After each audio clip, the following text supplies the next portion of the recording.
Any questions? Jack, obviously the US attitudes towards hemp have been fairly repressive. How do you see Australia's attitudes to the plant? Well, I think in the last few years, the education level in Australia about the comprehensive uses of hemp have increased dramatically, and I think Australia is moving along very fast, and I'm sure will overtake the American people. We have moved from nobody knowing this information in America 15, 20 years ago to now 40 million Americans know this information, have either read the book or correlating information from the book or same materials. And it's growing very fast, but America's 260 million very divergent people, and it takes a while. You have to keep hammering and hammering. It's not like 7, 8 large cities. It's like hundreds and thousands of large cities you have to go into.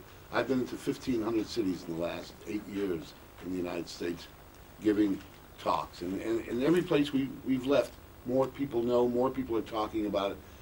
And the politicians are saying, no, we can't legalize it even for cloth, even for paper, because it's too dangerous. And you ask them what the danger is. Oh, you know the dangers of drugs. And they try to loop it in with heroin and cocaine, which it certainly isn't in any way related to those drugs. And I think it's going to happen in America within the next 5, 10 years. If it doesn't, we'll become the police state we're becoming.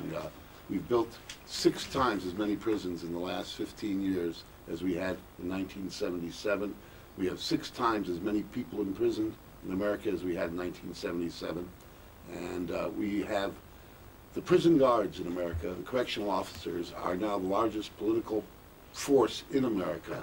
They provide more money to our politicians, both national and state, than any other agency of the government or any other private insurance or builders or anyone else. Is the prison guards, not the police, which are third. The prison guards are the main people in charge, and they've gone, for instance, in California, from 1,800 employees 17 years ago to now 23,000 in California, and they're expected to be about 50,000 just after the turn of the century. And they are putting people in jail for 25 years and more for a third bust, that, for instance, marijuana. And they're spending 25 years in jail for just $100 worth of marijuana. And the prison guards have gotten the state legislators to approve this as a crime control.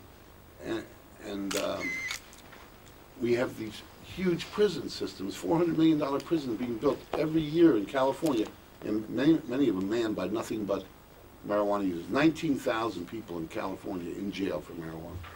And should Bob Carr legalise marijuana, and should we gear New South Wales agriculture up into large-scale production of hemp as a cash crop?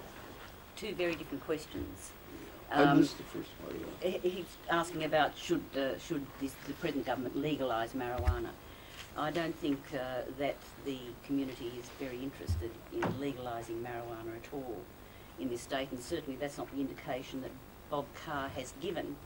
Bob Carr, I think, is moving towards a system where the South Australian system, the ACT system, is accepted by the communities in which they operate, and I think would be very easily and very well accepted here. The situation that we must act on quickly is to overcome a situation such as Jack is referring to. We must stop putting people in our prisons in New South Wales simply for the use of cannabis, and don't think that that doesn't happen. It is still happening in New South Wales. People are going to prison for the simple use of cannabis, and that must stop.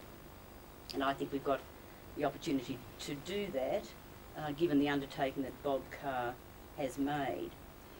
The situation of going into production of hemp, I think, is something that we ought to advocate very early in the piece and become involved in.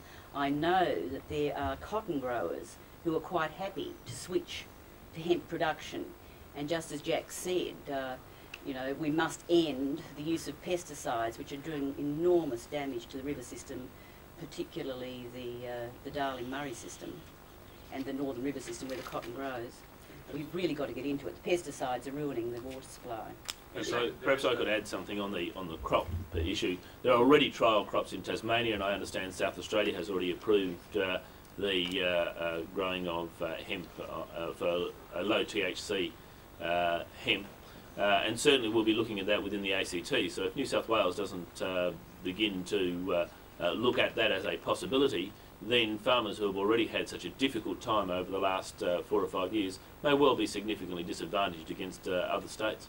And Simon, are you saying that there isn't a community desire to legalise marijuana, or there isn't the political will to legalise marijuana? I think that most political judgments are made on what the community will accept, and I believe that the community is not willing at this stage to accept the legalisation of marijuana. I think what the community is able to accept, and what the government should do, is move to a decriminalisation situation, because that is the way in which other countries have been successful, and not only in reducing the uptake of the drug by young people, but by keeping people out of prison.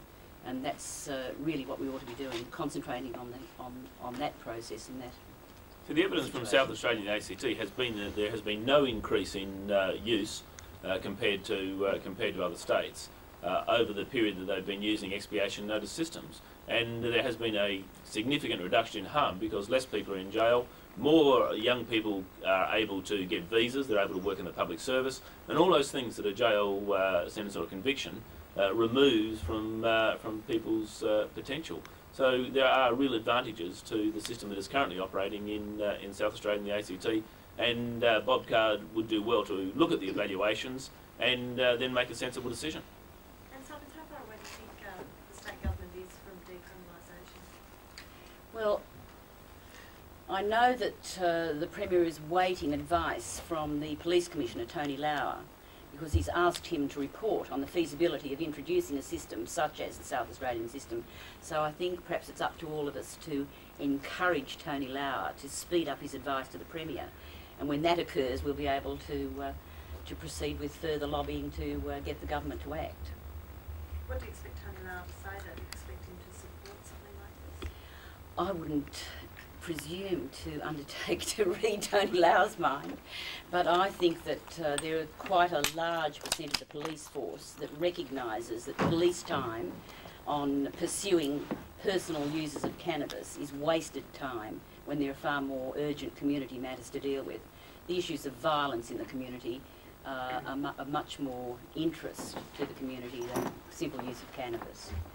What I would really like to see the government move on as soon as possible is looking at systems whereby medical use of cannabis could be made available as speedily as possible. There is increasing evidence of the fact that the medical properties of cannabis should be being used, particularly in cases of cancer treatment and glaucoma.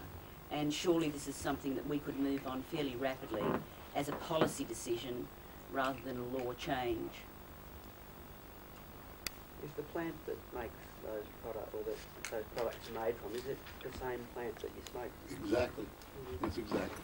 That's When they grow hemp for fiber, the traditional way to grow it in America is about every 3 to 4 inches you plant a seed, and all you get are the stalks and none of the branches going off with the buds or the colas. When you plant it for seed or you plant it for smoke, you plant them 3 to 9 feet apart so that they have plenty of room to grow the colas or the seeds on the buds. But when you plant for fiber, you just want the stalks to go straight up and the crown top to be sucking up to the sun. And it'll grow very fast. It's the fastest growing of all plants on Earth. It's the greatest weed killer on Earth because no weed can compete with hemp for the sun. And it just means there's no more poisons on your land.